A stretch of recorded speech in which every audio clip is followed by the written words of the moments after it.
was a lot of rain, and she couldn't see where she was going. Tragedy in Tampa. A woman takes a wrong turn while driving in the rain. That innocent mistake cost her her life.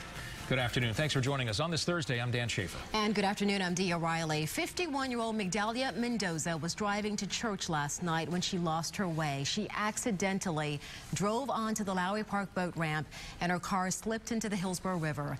Police say she was calling on her cell phone for help, but by the time officers arrived, her car was completely submerged. Rescuers tried to revive her, but sadly she did not make it.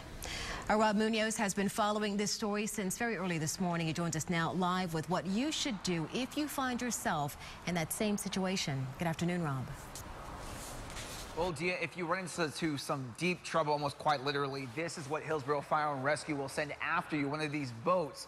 But the simple takeaway from this is the acronym POGO. If you find yourself in that kind of situation, you pop open your seatbelt, you open your window, and then you get out.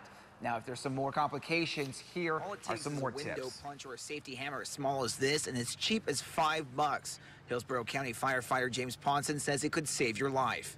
What you would do is you put it on the corner of the window, push it, and it actually shatters the side window. You'd want to avoid the windshield. He's seen cars sink underwater, events where it looks like no one could have survived. But there's one thing they had in common, no matter the circumstance.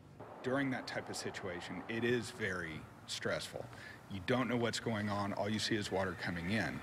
So panic in that type of situation will lead to someone getting hurt. Ponson says on average it takes a car just mere minutes to fill with water, but those are golden minutes.